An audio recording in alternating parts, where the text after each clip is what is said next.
Millions of Americans froze as Barack Obama calmly exposed government data showing that less than 50% of promised aid reached families. While inside the White House, Donald Trump erupted in fury before 24 million live viewers. In a studio lit with unforgiving cameras, truth collided with rage numbers, clashed with spin, and the nation felt the floor shift beneath its feet. When calm facts can shatter power so completely, what happens next? Millions of Americans tuned in that night expecting little more than a calm, predictable exchange.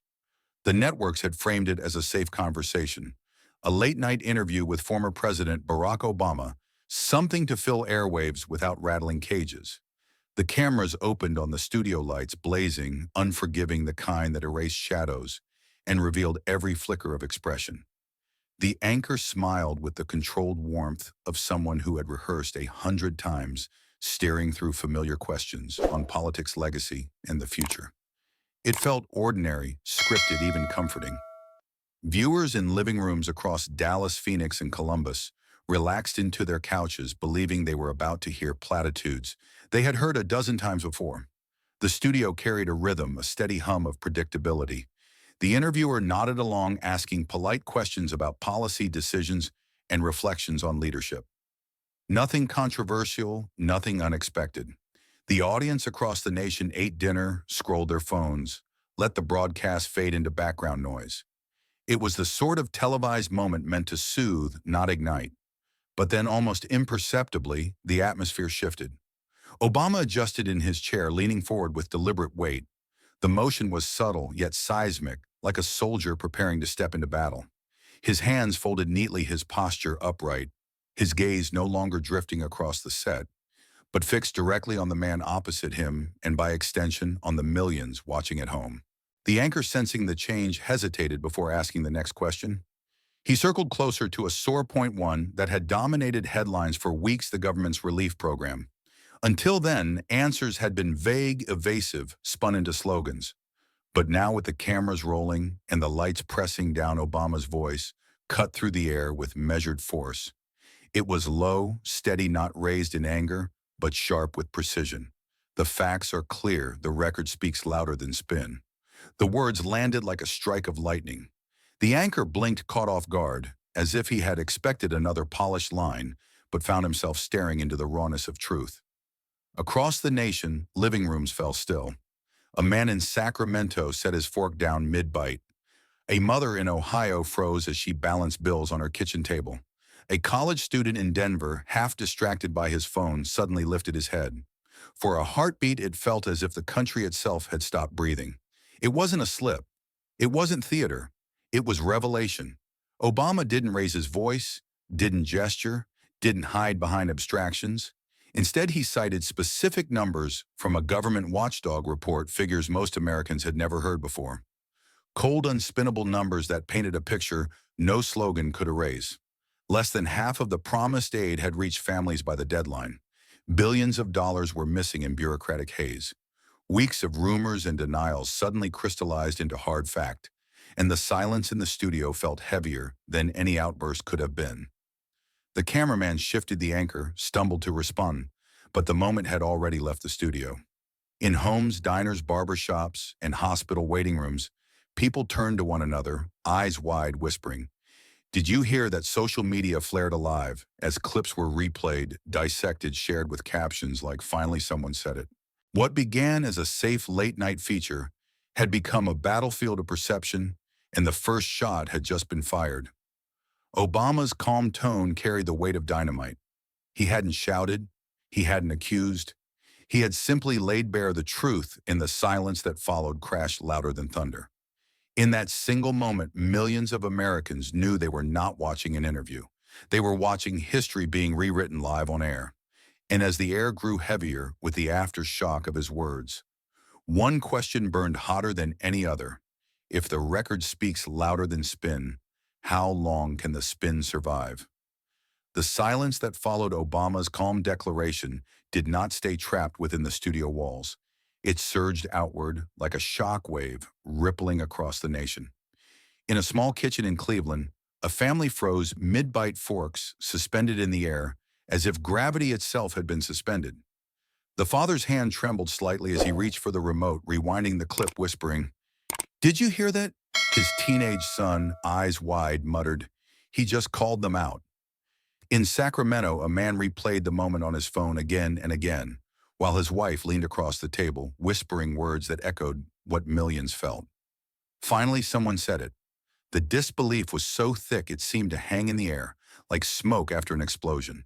Within minutes, the digital world ignited. Twitter became a wildfire, hashtags multiplying and rising with unstoppable speed. The phrase hashtag #TruthForSpin exploded across feeds, moving from scattered whispers in local circles to the top of trending charts in under an hour. TikTok lit up with reaction videos, split screens showing Obama's steady gaze on one side, raw, unfiltered emotions on the other. Some creators were teary-eyed, whispering into their phones, "This is what we've been waiting for." Others laughed bitterly, shaking their heads in disbelief. Many simply stared into the camera with stunned silence, letting their faces alone testify to the weight of what had just been said. Every share, every repost, every caption added fuel to a digital inferno that refused to be contained. In diners across the Midwest, televisions mounted in corners played the clip on a loop. Waitresses balancing trays slowed their steps to glance at the screen, catching the same line over and over. The facts are clear, the record speaks louder than spin. Customers leaned over coffee cups, their conversations shifting from small talk to hushed debates about numbers aid and accountability.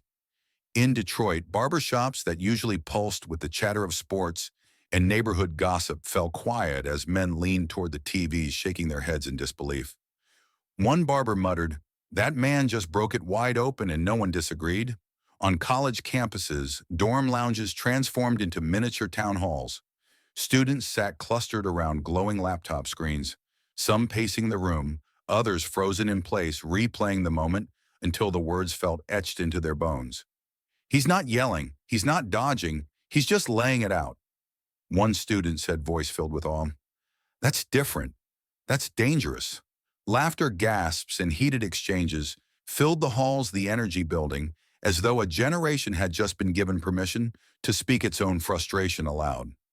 Curiosity transformed into something heavier, validation. For weeks, people had carried quiet suspicions, whispered doubts, nagging questions they didn't dare voice too loudly. Now those doubts were not just confirmed, they were broadcast on national television. Obama's voice became their voice, his words a vessel for their own anger, exhaustion, and need for truth.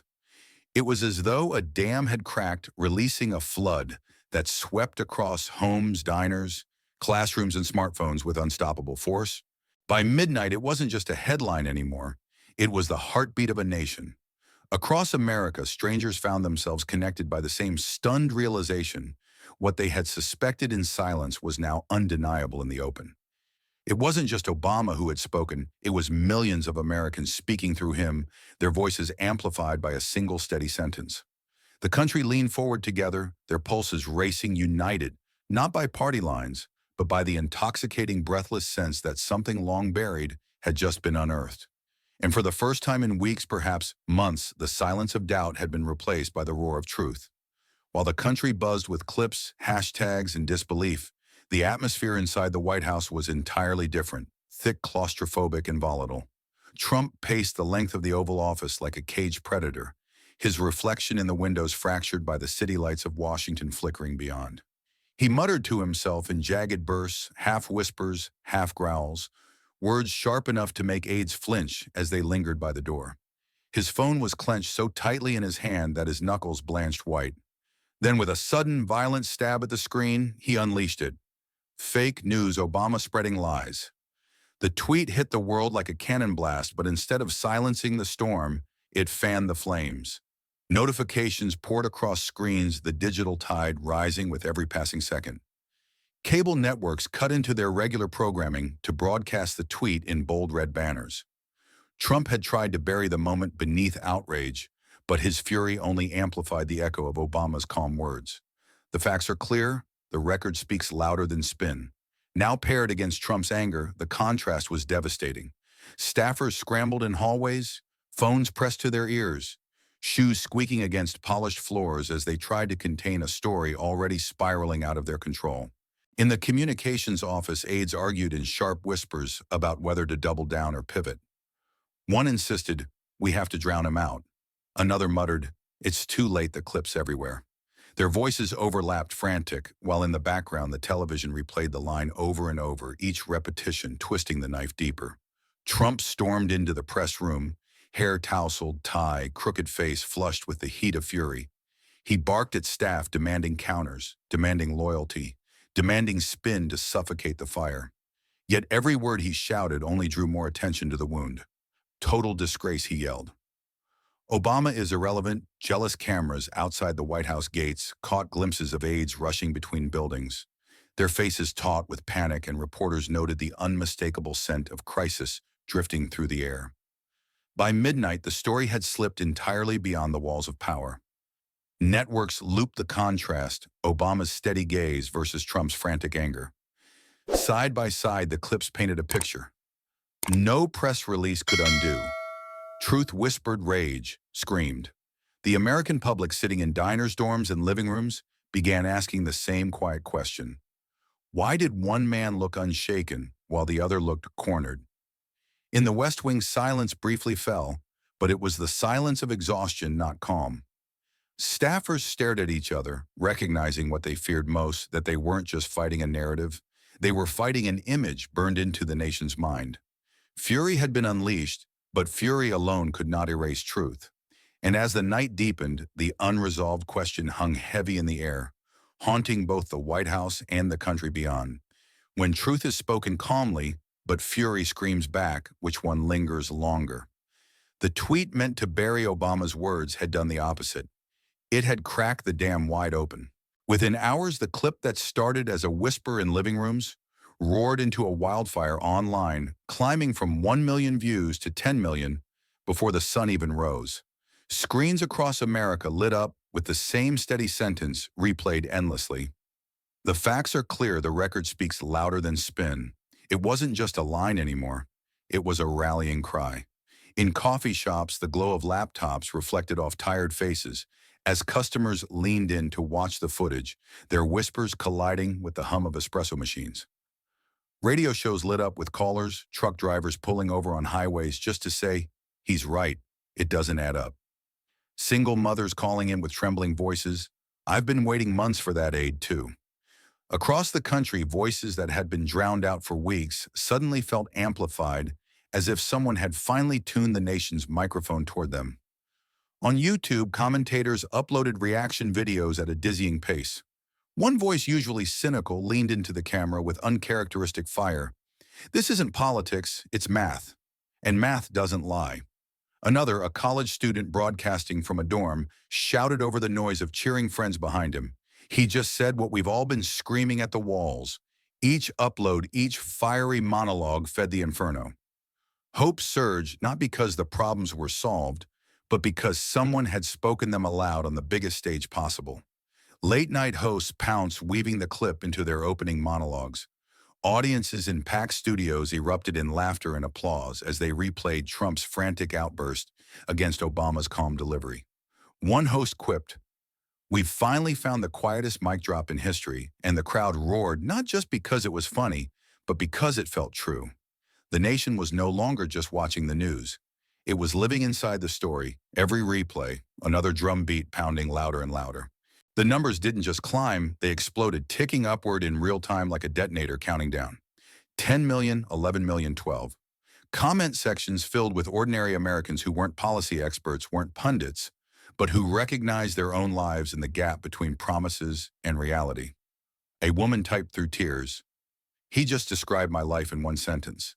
A veteran added, "I fought for this country, but I've been waiting months for the help we were told was already here." Their words became part of the chorus layered over Obama's, carried forward on an unstoppable tide. What had begun as a late-night exchange had become something far larger, far louder. It wasn't confined to Washington anymore. It was everywhere, replayed in gas stations, scrolled in subway cars, shared in family group texts, discussed over beers in crowded bars. The wildfire was burning, and for the first time in a long time, ordinary people didn't just feel like spectators to politics. They felt like they were in the fight, they felt seen, they felt heard, And that feeling was more dangerous to the White House than any statistic ever could be. The wildfire of views wasn't just numbers flashing on screens, it was lives catching fire with recognition. In a cramped apartment on the outskirts of Columbus, Ohio, Karen sat at her kitchen table surrounded by overdue bills. A single mother of two, she had applied for relief months earlier, but her mailbox had remained stubbornly empty. When Obama's words reached her that night, she froze, tears spilling, before she realized she was holding her phone recording herself, whispering, "He's saying what we've lived." The clip lasted only 12 seconds, but by dawn it had spread across TikTok and Twitter, drawing millions who saw their own reflection in her weary eyes. In Tulsa, Oklahoma, Frank stood behind the counter of his family's hardware store shelves, half-stock lights dimmed to save on electricity. His voice cracked as he filmed himself on his old phone, leaning forward so close that his lined face filled the screen. "I voted for them. I trusted them. But if what Obama says is true, then where's the money we were promised?" He didn't shout, he didn't need to. The raw frustration in his tone hit harder than any polished commentary. Within hours, local radio stations played his clip, and by nightfall, it looped on national broadcasts as a symbol of small businesses left stranded. Karen's clip bled into Frank's, their stories braided together by algorithms and reposts until they became part of the same unstoppable current. Commenters poured in. "That's my mom's story. This is my brother's shop. He just said what I've been too scared to admit." Strangers across the country stitched their videos with Obama's clip splicing calm truth against lived suffering, and the contrast was unbearable to look away from. The statistics that once seemed like abstract failures now wore faces, faces marked by exhaustion, worry, and betrayal. The empathy swelled, but so did the pain. Watching Karen cry in her car while her kids slept in the back seat was not the same as reading numbers on a page. Seeing Frank lock the front door of his store early, muttering, "Can't afford to keep the lights on," struck like a gut punch in a way no press conference ever could. Across America, people who had dismissed the issue as politics now felt it pressing against their own chests. The stories humanized the crisis, and the crisis became impossible to spin away. The internet carried their voices farther than either Karen or Frank imagined. By the end of the week, their clips had been replayed tens of millions of times, dissected on morning shows, analyzed in op-eds shared in family text chains. They hadn't asked to be symbols, but in a nation desperate for truth, they had become exactly that. Their pain transformed abstract statistics into flesh and blood, and every replay whispered the same indictment. This wasn't about politics, it was about survival. And survival, unlike spin, could not be ignored. The faces of Karen and Frank were still ricocheting through screens when the White House doors burst open and Trump stormed into the press briefing room like a man charging into battle. His steps were heavy shoulders, squared tie swinging askew hair, damp with sweat under the glare of the cameras. Reporters snapped to attention as if sensing blood in the water pens, poised microphones angled forward. Trump slammed his hand on the podium, voice rising before the first question was asked. "Obama is irrelevant, jealous. He's desperate for attention." The words rattled through the chamber, a desperate cannon fire meant to drown out the echo of Obama's calm truth. The room didn't flinch. Instead, reporters closed in like hunters circling prey. One voice cut through the noise. "Mr. President Obama cited your own Department of Labor's numbers. Are you saying your administration's data is false?" Trump's face flushed, crimson jaw clenched so tightly it seemed to grind against the question itself. He barked back, "Those numbers are fake, twisted by the media. Nobody believes Obama anymore. Nobody." His finger jabbed the air with such violence that aides shifted nervously in the shadows, eyes darting at one another in panic. The camera's unforgiving broadcast every twitch, every beat of sweat rolling down his temple. Across the country, televisions flickered with the live feed replaying the duel in real time, Obama's steady voice versus Trump's explosive fury. In diners and living rooms, people leaned forward, whispering to each other, "Why is he shouting if he has the truth?" The contrast was cinematic, one man anchored in calm facts, the other unraveling in front of millions. Reporters refused to relent. Another question sliced through the chaos. "But Mr. President, if the aid really reached families, why are people like Karen in Ohio still waiting? Why are small businesses like Frank's closing their doors?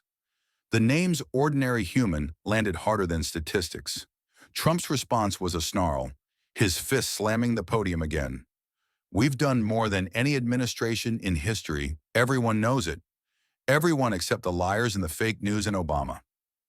His voice cracked at the edges, the fury bleeding into something perilously close to desperation. Outside the press room, the public saw not dominance, but a man cornered. On Twitter, hashtags shifted in real time. Hashtag meltdown, hashtag truth spin, hashtag panic and power. Late-night comedians spliced the footage side by side with Obama's calm clip, the contrast so sharp it played like satire. Crowds laughed, cheered, mocked, but beneath the laughter was something sharper, a recognition that the mask of control had slipped. Trump had tried to bury a truth with rage, but rage had only made the truth shine brighter. The briefing ended not with resolution, but with chaos. Trump stormed off aides scrambling behind him, reporters shouting unanswered questions that echoed down the marble halls. The feed cut, but the damage was already alive on millions of screens. Across the nation, people sat with the same question burning in their minds, a question the White House could not silence. Is anger proof of strength or weakness? The echo of Trump's furious outburst did not end when the cameras cut it, spilled into the streets, into homes, into the quiet corners where America wrestled with itself. In Phoenix, the desert night pressed heavy against a modest suburban home where a couple sat across from each other at a worn oak table. The TV behind them still hummed with reruns of the press conference, the president's red face frozen mid-scream. The husband slammed his palm on the table. He's fighting back.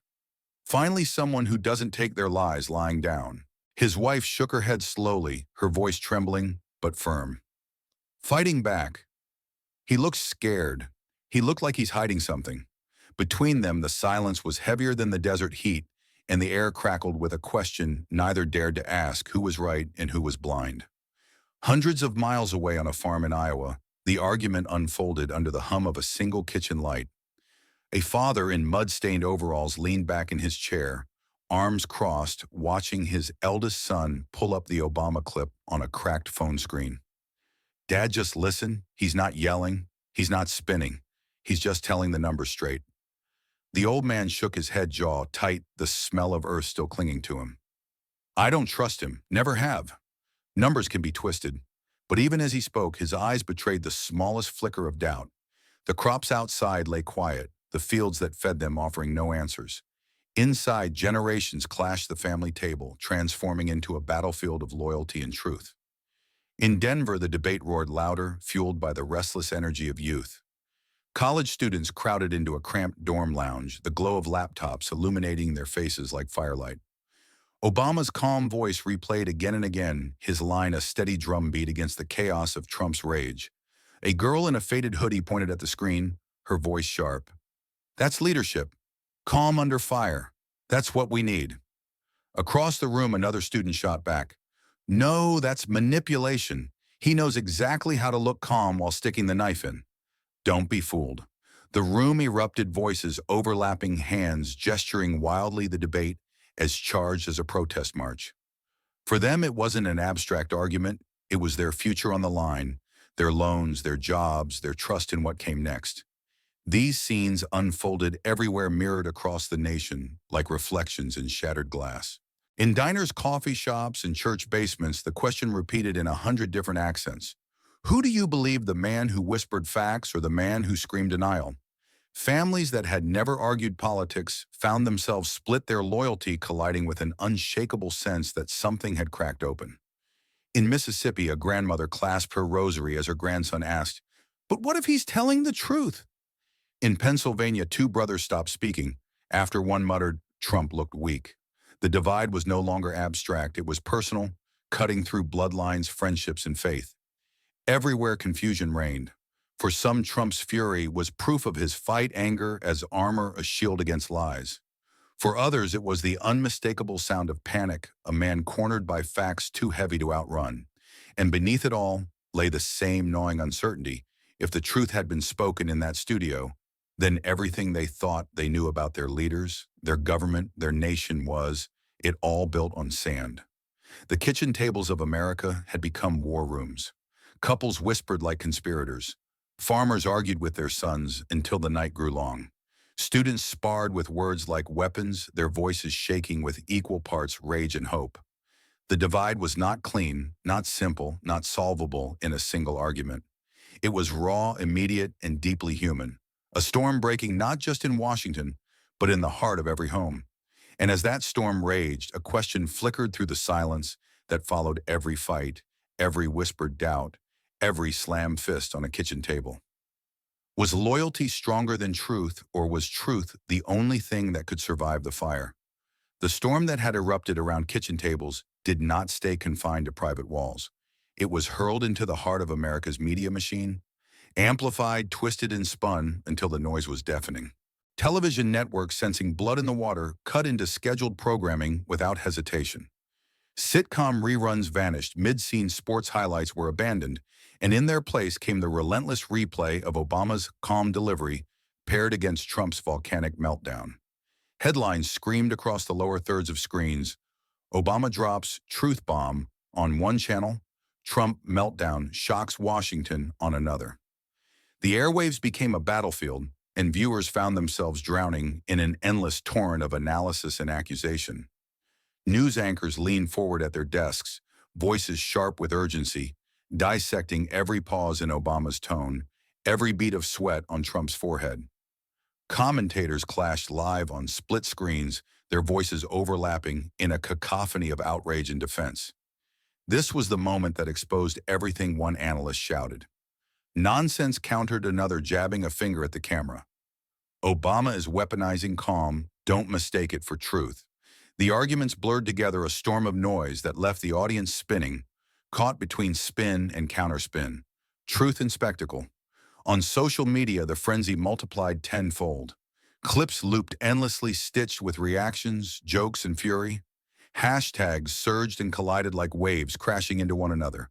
Hashtag truth vs spin. Hashtag meltdown. Hashtag Obama vs Trump. TikTok creators slowed down Obama's words, captioning each syllable like scripture, while others remixed Trump's shouts into parody songs, blasting through headphones on subway commutes. The nation was laughing, raging, crying, all at once. What had begun as a sober revelation had become a circus of interpretation, and nobody could escape it. Even the late-night hours offered no respite. Talk shows opened with monologues that blurred comedy and cutting commentary. Studio audiences erupted with laughter as clips of Trump's rage played on loop, but the laughter carried an edge like nervous energy masking unease. In bars across Chicago, crowds shouted at screens, some cheering Trump's fury. As proof of his fight, others shaking their heads in disbelief at how small he looked beside Obama's composure. The chaos had seeped into every corner, and no one was spared. For the average American, the overload was suffocating. A mother in Kansas flipped between channels, each screaming a different headline, her children watching cartoons on their tablets, while she whispered, "Who am I supposed to believe?" A retired veteran in Florida sat with his morning coffee scrolling through feeds until the words blurred into static. A college student in Seattle closed her laptop in frustration, whispering, "It's all noise. The truth, the lie, the spin they had merged into a storm too loud to separate, too relentless to silence." By the end of the day, the story was no longer just about what Obama had said or how Trump had reacted. It was about the frenzy itself, a tidal wave of coverage so overwhelming that it threatened to drown the very people it claimed to inform. America was left gasping, treading water in a sea of contradiction. And yet beneath the chaos, the same calm words replayed, stubborn and immovable. The facts are clear, the record speaks louder than spin. The media had turned a revelation into a war zone of headlines. But for millions of viewers staring blankly at their screens, one truth lingered through the noise. The louder the spin screamed, the clearer the silence of calm truth seemed to become. The media storm reached a fever pitch, yet at the center of it, the man who had sparked the chaos moved with unnerving calm. Barack Obama slipped out of the studio that night through a side door, the cool Washington air wrapping around him as cameras flashed like gunfire in the dark. Reporters swarmed microphones, thrust forward questions, shouted over each other in a frantic chorus. Do you think the White House lied to the American people? Will you respond to the president's attacks? What do you say to the families still waiting for aid? Every voice clawed for a soundbite, every lens desperate to capture one more headline. Obama did not rush. He buttoned his jacket with unhurried precision or a steady stride unbroken. For a moment it looked as though he would ignore them, completely vanishing into the armored SUV, waiting at the curb. But then with the weight of silence pressing on every journalist, he paused. He turned slightly, his face illuminated by a staccato burst of flashes, and delivered just one line. The facts speak for themselves. His tone was measured, almost gentle, but it carried the force of a gavel striking in a silent courtroom. Then he slipped inside the car, the door closing with a muted thud that felt louder than Trump's podium slams. That restraint electrified the frenzy rather than cooling it. Newsrooms erupted as producers scrambled to replay the clip of Obama saying nothing more than those 5 words. Analysts debated endlessly, was it strategy, was it arrogance, was it brilliance? The mystery became the story. He's playing chess while the other side plays checkers, one commentator mused. Or maybe another sneered he's hiding something by pretending he doesn't need to explain. But no matter the angle, the silence gnawed at the audience's imagination far more than any speech could have. In homes across America, the contrast grew unbearable to ignore. Trump had raged on live television, fists pounding, voice cracking, drowning his own message in fury. Obama, by comparison, had stepped back into the shadows, leaving only a line as light and sharp as a blade. Couples in Phoenix replayed it at their kitchen tables. Farmers in Iowa paused their chores to argue over it. Students in Denver clipped it into memes and essays. His restraint became a mirror, forcing Americans to project their own interpretations. Was it confidence or was it cunning? Was it leadership or was it calculation? The SUV carrying him slipped into the night tail lights, vanishing against the glow of Washington. But the echo of his silence only grew louder. Social media erupted again, this time less with laughter or anger and more with intrigue. Tweets read simply, "He didn't deny it." TikTok creators slowed down the 5 words, adding dramatic music, turning the absence of explanation into a viral drumbeat. Even his critics had to admit he hadn't shouted, he hadn't defended, and yet somehow he had owned the stage by leaving it. Inside the White House, aides watched the replay with grim recognition. Rage had been met with restraint, and restraint had won the night. The nation was no longer waiting for Obama to say more. They were dissecting the fact that he hadn't. Silence had become the weapon, and as America leaned forward, breath caught between disbelief and curiosity, one question pulsed through the noise, like a warning bell. Can silence shout louder than rage? The night after Obama's silence shook the nation. Karen sat alone at her kitchen table in Columbus, Ohio. A single lamp cast long shadows over stacks of envelopes, their red stamps screaming "overdue" in bold ink that seemed to bleed into the wood. She slid one open her fingers, trembling the number inside more than her entire month's paycheck. Her children slept in the next room, unaware of the storm crushing their mother, and Karen whispered to no one in particular. Finally, someone said it. The words came out like a confession, fragile yet heavy, and she reached for her phone almost without thinking. Sitting in her car later that night, rain tapping the windshield like impatient fingers, she recorded herself. The camera caught her tear-streaked face, her voice breaking in raw honesty. I applied months ago. I've waited and waited, but nothing came. He just said what we've been living. She didn't mean for it to be a statement. It was simply her truth. But when she hit post on TikTok, that truth became a fuse. By morning, her 12-second clip had exploded across the internet. Millions watched as Karen clutched the steering wheel, eyes red mascara, smudged the weight of her bills reflected in every line of her face. Comments flooded in, some from strangers, offering words of solidarity, others confessing they were in the same sinking boat. "This is my mom's story," wrote one user. "This is my life too," typed another. The grief was no longer hers alone. It belonged to everyone who felt abandoned, betrayed, invisible.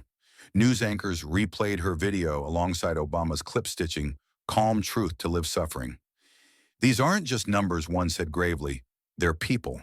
Karen's voice, shaky but unfiltered, carried farther than any politician's speech. Her grief became recognition, a mirror held up to a nation forced to see the human cost of policies that failed to deliver. Each replay was a dagger not aimed at her, but at the system that had left her crying alone in a car at midnight. For Karen, the sudden attention was overwhelming calls from reporters, texts from neighbors, strangers stopping her in the grocery store. Yet in every encounter, she felt the same mix of shame and relief. Shame that her private pain had become so public, relief that she no longer carried it alone. And as her clip looped endlessly on screens across the country, America felt the sting of her tears, the quiet violence of bills unopened, the suffocating wait for promises never kept. Her story was no longer just her own. It was the story of millions. And as the nation leaned closer to their screens, caught between empathy and outrage, the weight of her whispered words pressed down with undeniable force. Finally, someone said it. While Karen's tears flooded TikTok feeds, another voice cracked the airwaves from Tulsa, Oklahoma. Frank, a broad-shouldered man in his late 50s, dialed into a popular conservative talk radio show just after dawn. His voice was steady at first, gravelly, from years of running his family's hardware store. But when the host asked what he thought about Obama's remarks, his words cut through the static like a blade. I voted for Trump. Twice. But if what Obama says is true, then we need answers. The line landed like an explosion in the studio. The host stammered, caught between loyalty and disbelief, as though someone had spoken treason live on air. Within seconds, the phone lines lit up, callers desperate to either defend Frank or tear him apart. A woman shouted, "How dare you doubt the president?" while another caller, voice shaking, admitted, "I'm waiting for my check too." Maybe Frank's right. The clash wasn't polite debate. It was war voices colliding, rising, screaming over one another, until the host's desperate pleas for order were drowned in chaos. Frank stayed on the line, his breathing audible between the shouts, and finally he said what no one else dared. "This isn't about left or right.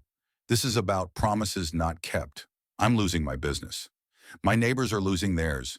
If the numbers say the aid isn't reaching us, then somebody needs to explain why." His words carried the weight of betrayal, not from a distant opponent, but from the man he had trusted, defended, and voted for. The moment was replayed within hours. Local stations clipped it, national outlets seized it, social media sliced it into memes and stitched reactions. The shock wasn't just that Frank questioned the president, it was that his voice sounded like millions who had been silent loyal, but were now cracking under the pressure of lived reality. For many listeners, the call was a mirror. They didn't want to look into a reflection of doubt they had buried under years of allegiance. By afternoon, the debate spilled far beyond the radio. In diners across Oklahoma, conversations grew tense, voices lowered in fear of being overheard. On Facebook, groups once filled with unwavering support posts like "I get what Frank meant" began appearing, and with them angry rebuttals, accusations of betrayal, demands for silence.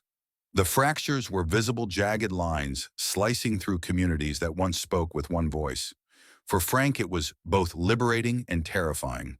He hadn't intended to go viral, hadn't planned on becoming a symbol. He had simply spoken his truth into a microphone, but the truth had its own power. It spread, it echoed, it carved doubt into places once impenetrable. And as the nation replayed his words, one question burned hotter than all the others. If the most loyal voices begin to waver, how long can the walls of loyalty hold? The radio call from Frank and the viral tears of Karen had reached the West Wing, like missiles breaching steel.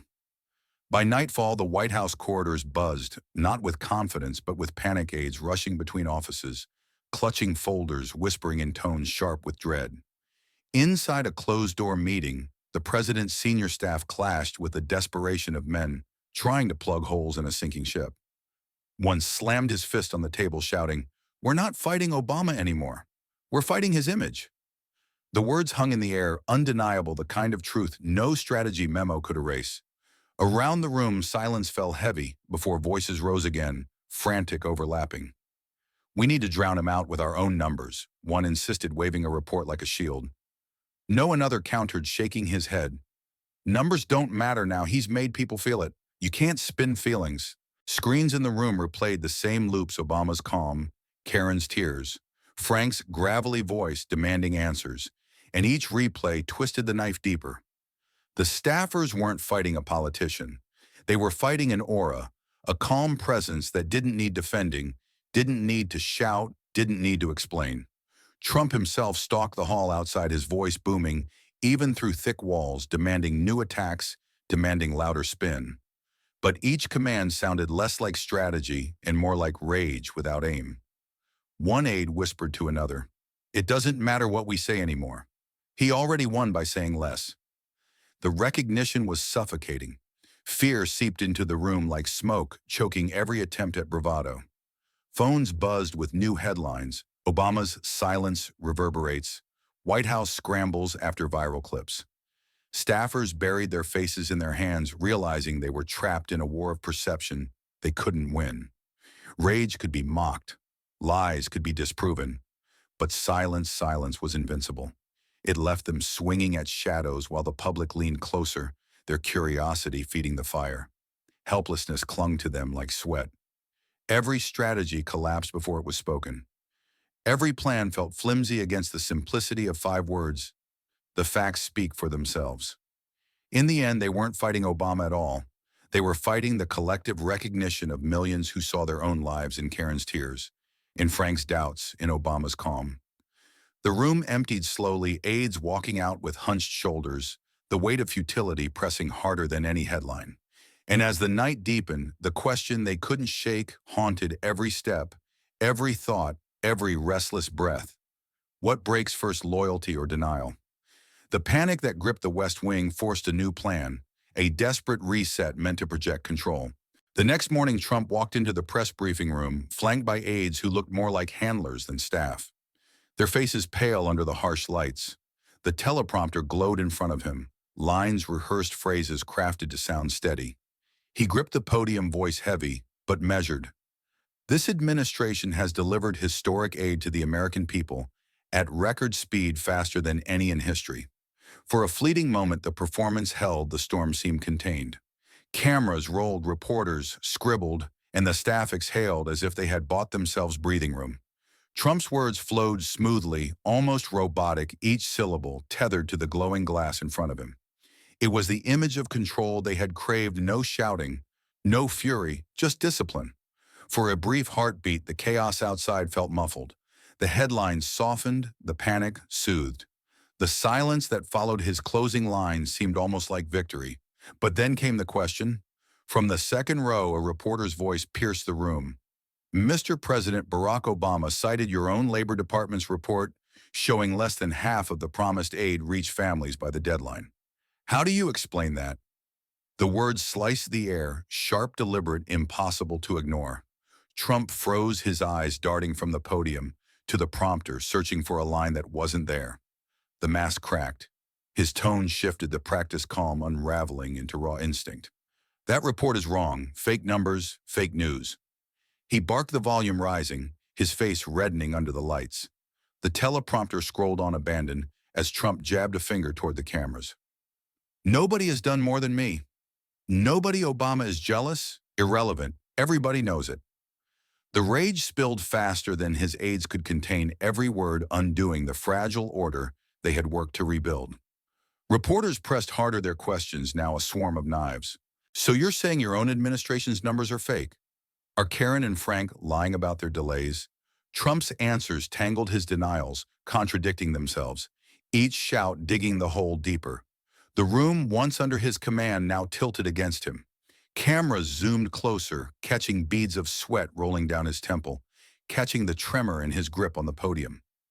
Across the nation, the broadcast unfolded like a slow-motion collapse. In living rooms and diners, the contrast was inescapable. Obama's silence still echoed online, calm and immovable, while Trump's fury now roared unchecked, frantic, desperate.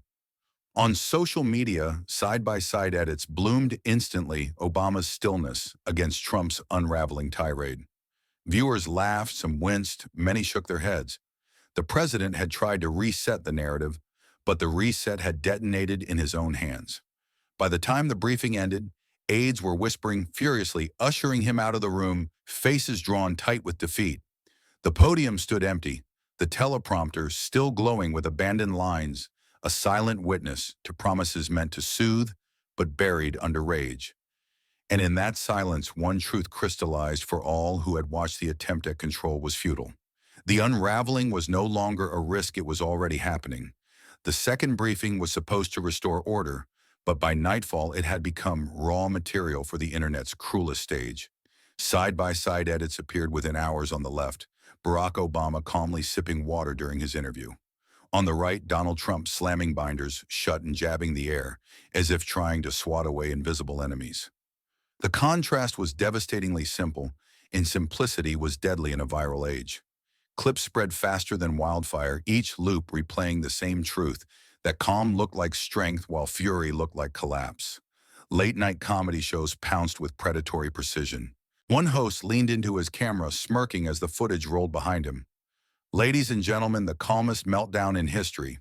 The studio erupted in laughter applause, thundering like an arena crowd. Another comedian replayed Trump's tirade in slow motion, overlaying circus music, while Obama's quiet line, "The facts speak for themselves," echoed like a haunting refrain. America wasn't just watching anymore. America was laughing. Across living rooms, the laughter was contagious. Families replayed memes together, college students shared clips in crowded dorms, workers in night shifts passed phones around like contraband. Humor became a pressure valve for a nation drowning in tension. "This feels like a parody," one man said in a Detroit bar, the whole room chuckling at the absurdity of the leader's fury. The ridicule wasn't isolated, it was communal, binding strangers together in the catharsis of shared mockery. For the White House, the ridicule was more dangerous than anger. Anger could be spun into loyalty, could be reframed as passion as strength. But laughter was lethal. Laughter stripped away fear. Stripped away authority, turned rage into farce. When people laughed at a leader, they no longer trembled, they dismissed. And once dismissed, power was harder to reclaim than trust. The memes multiplied, each more brutal than the last. One showed Obama's calm face photoshopped as a mountain immovable, while Trump's furious gestures were waves crashing uselessly against it. Another depicted Trump pounding his podium with captions reading, "When math is scarier than enemies." The nation scrolled endlessly, and the line between comedy and reality blurred until they were inseparable. Trump's fury had been meant to intimidate to silence. Instead, it had been reduced to punchlines, looping endlessly in timelines and group chats. America was no longer afraid of the anger, it was entertained by it. And as the night deepened, one truth glared brighter than headlines or hashtags. Ridicule had become the nation's bond, and laughter its quiet rebellion. The laughter that echoed across the country slowly gave way to something quieter, something heavier. Beneath the memes and the mockery, a question began to form in the minds of ordinary voters. Why did one man look composed while the other looked cornered? In living rooms, diners, and break rooms, people leaned back after the chuckles faded, their smiles slipping into uneasy silence. A woman in Phoenix murmured to her husband, "Leaders don't panic." The words lingered in the air, sharper than any punchline. Across the Midwest, conversations turned reflective. Farmers in Iowa spoke over coffee, their voices low. "If he's telling the truth, why does he look so desperate?" In Pennsylvania, a retired veteran admitted to a friend, "I don't care for Obama, but damn, he looks steady." I can't say that about Trump last night. These weren't the voices of pundits or politicians. They were the voices of loyalty worn thin of faith, cracking under the weight of doubt. Even among staunch supporters, a shift was visible, subtle, yet undeniable. On Facebook groups once filled with unwavering praise, new posts appeared. "I still back him, but why does he keep losing his cool?" The comments divided instantly, some rushing to defend others, quietly agreeing. The arguments weren't just about policy anymore. They were about character, about the image of a leader who should have steadied the ship, but instead shook it with his own hands. The White House watched the polls anxiously, but the change couldn't be measured in numbers alone. It was in the pauses between words and the hesitant defenses, in the growing sense that something was slipping. Authority doesn't shatter in a single moment, it erodes piece by piece until doubt becomes stronger than belief. And for millions of Americans, doubt had finally stepped through the door. As the night stretched on, one truth pressed down across the nation, like a weight impossible to ignore. Credibility once cracked does not heal easily. The question now hovered like a storm cloud, heavy and unresolved. When credibility cracks, can it ever be restored? The quiet shift in doubt soon spilled into the open, where communities became battlegrounds of belief. In small-town churches, sermons paused as parishioners whispered in the pews, some shaking their heads, others defending Trump's fury as righteous. One deacon muttered, "The Lord calls for truth," while another shot back, "The Lord also struck down liars." The sanctuary that once held unity now trembled under the weight of division. In school cafeterias, teachers lingered over lunch trays, debating like weary philosophers. A history teacher sighed, "Calm under fire, that's leadership." Across from him, a math teacher replied, "Or it's manipulation. Numbers can be twisted." Their voices rose echoing down halls where students scrolled TikTok clips, watching the debate replay in real time. The arguments didn't fade at the bell. They carried into classrooms, into essays, into whispered conversations at lockers. Barbershops, the unofficial parliaments of American streets, were louder still. Clippers buzzed as men leaned forward in their chairs, voices colliding over the hum. "He's fighting back, that's strength," one declared, waving his hand for emphasis. Another shook his head, voice low but firm. "No, leaders don't panic. Leaders don't scream." The barbershop roared with overlapping voices, each man forced to declare where he stood. Everywhere, honesty cut sharper than loyalty. People could no longer hide behind silence. They had to pick who they believed, the man who whispered facts or the man who shouted denials. Communities once bound by faith, work, or friendship now split like cracked glass. And in those fractures, the truth was undeniable. America was not just debating politics, it was debating trust itself. The debates that crackled through churches and barbershops planted something deeper, seeds of unease inside even the most loyal hearts. In a diner outside Des Moines, a man in a faded red cap stirred his coffee, staring at the steam as if it carried answers. Finally, he admitted to the waitress leaning on the counter, "I voted for him. But damn it, Obama's words stick. They just won't leave my head." His confession hung heavier than the clatter of dishes, heavier than the silence that followed. Across town, in a mechanic's garage thick with the smell of oil and steel, two workers argued while tightening bolts. One shook his head stubbornly. "Trump fights, that's what matters." But the other leaned back, eyes narrowed, wiping grease from his hands. "Fighting's one thing, panicking's another. You saw it. He lost control." The tension between them wasn't about politics anymore. It was about betrayal, about the creeping suspicion that loyalty had been misplaced. Even online, in forums once sealed tight with unwavering support, cracks appeared. Posts began to read like confessions. "Still back him, but I can't shake the numbers." Replies split instantly, some demanding faith, others admitting they too felt the same gnawing doubt. The digital walls of certainty that had once seemed impenetrable now leaked with hesitation, and every leak threatened to flood the whole foundation. These were not grand speeches or viral videos. They were private reckonings whispered in diners, garages, and glowing on phone screens late at night. The internal conflict spread quietly and visibly like roots cracking the pavement from beneath. And in the stillness after each whispered doubt, the same fear lingered unspoken, if even the faithful were questioning how long could the fortress of loyalty stand. By Friday night, the halls of the White House no longer buzzed with urgency. They sagged under the weight of quiet defeat. Aides huddled in dim offices, their voices barely above whispers, as if speaking louder might summon another disaster. One leaned against the wall, eyes hollow, and muttered the words no one wanted to hear. "We lost the week, maybe more." The sentence fell like a verdict, sealing the air with dread. The numbers on the screens told the story more brutally than any headline. Polls slid, hashtags burned, and side-by-side clips of Obama's calm versus Trump's chaos looped endlessly on every platform. Strategies scribbled on whiteboards had already been erased, useless, before they left the room. No memo could undo a viral moment. No press release could erase the image of a leader unraveling. The silence of facts had outlasted the roar of rage, and everyone in the West Wing knew it. Trump's footsteps echoed through the corridors, heavy, restless, impossible to ignore. He barked orders, demanded new counterattacks, but the staff no longer believed in the fight. They nodded, scribbled notes, but exchanged glances that revealed the truth. This wasn't a battle anymore.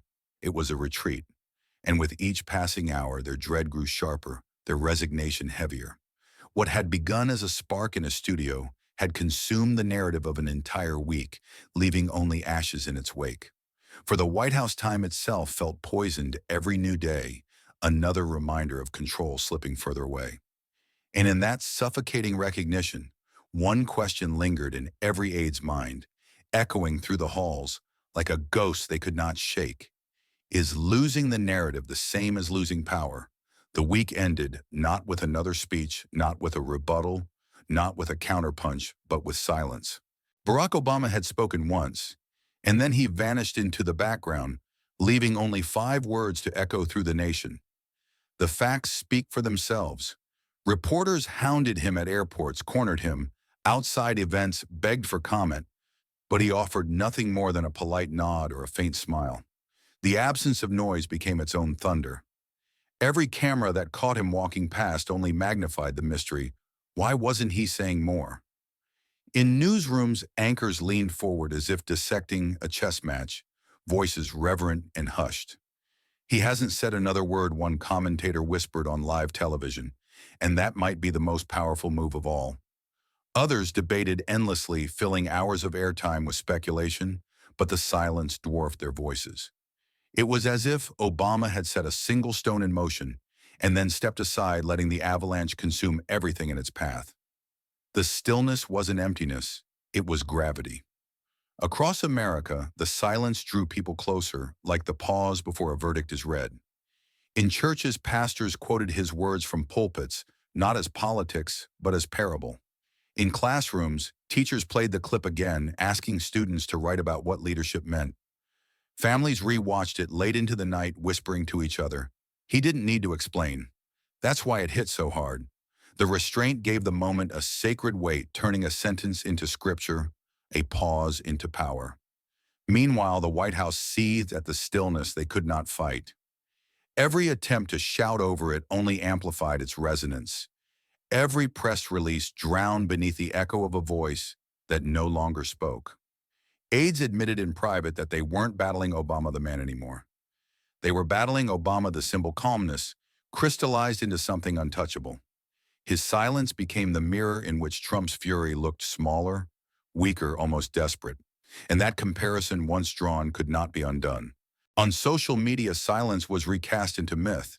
Memes showed Obama with duct tape over his mouth, captioned, "Say it enough." TikTok edits slowed the clip into black and white, overlaying music that made the line feel like prophecy. Even his critics had to acknowledge the brilliance of restraint. By refusing to engage, he had turned absence into dominance.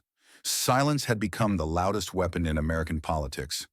The still voice carried not because it shouted, but because it didn't need to.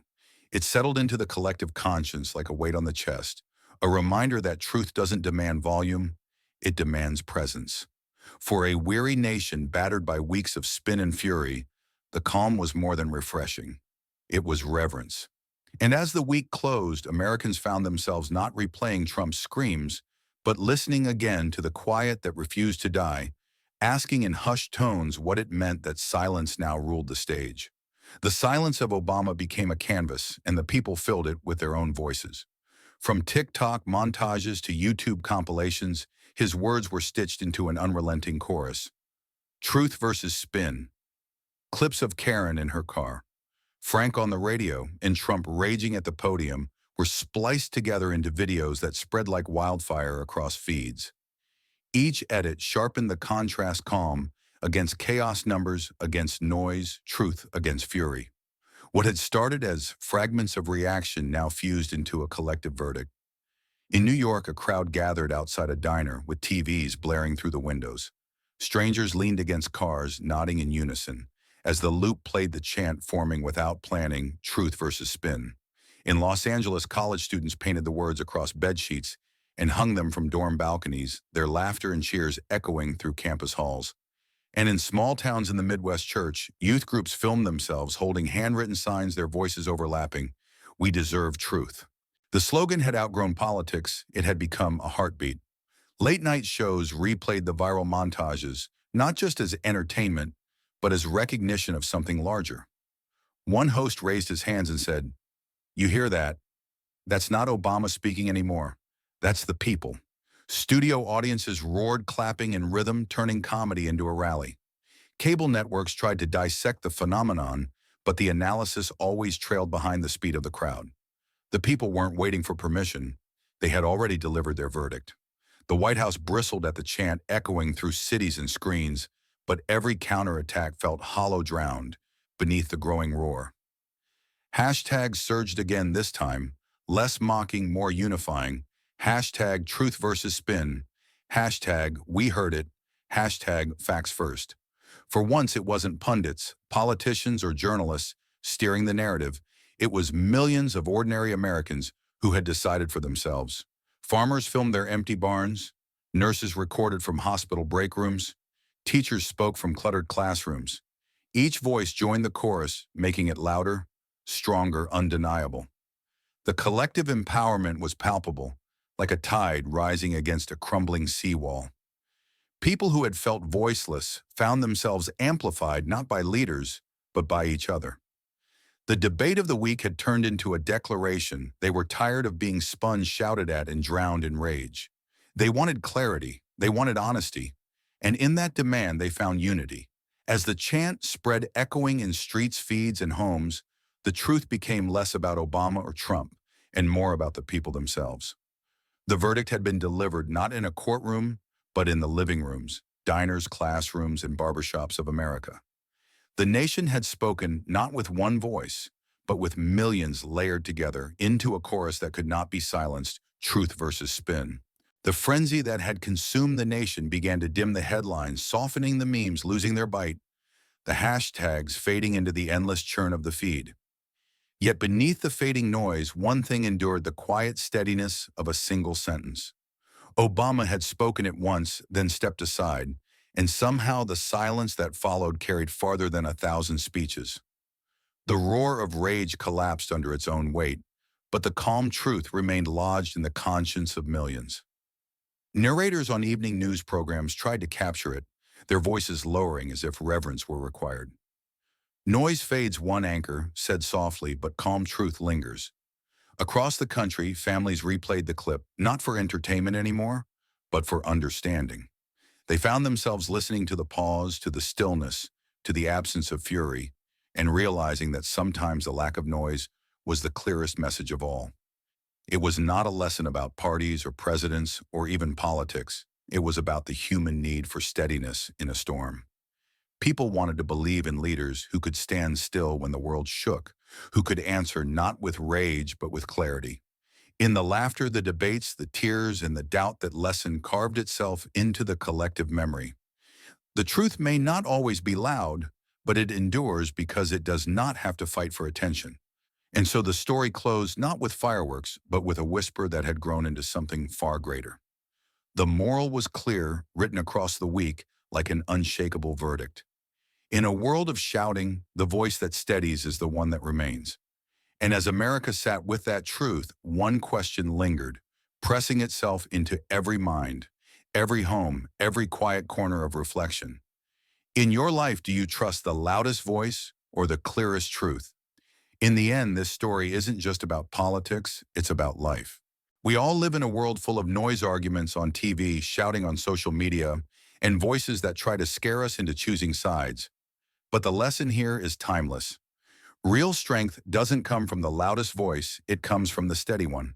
Calm truth endures because it doesn't need to shout. For those of us who have weathered decades of change, raising families, working long hours, building communities, this truth feels familiar. We know that dignity lasts longer than anger and honesty outlives spin. So as you sit at your own kitchen table, ask yourself, when the world shouts at you, will you let the noise decide your path? Or will you listen for the voice that steadies? Who in your life embodies that calm truth? And how can you be that steady voice for someone else today? Thank you for watching until this moment and for standing with us on this journey for justice. Your support means everything. Like, subscribe and turn on notifications so you never miss what's next. And we'd love to hear your thoughts. Leave a comment below and let us know what moved you most in this story. Together, our voices make a difference.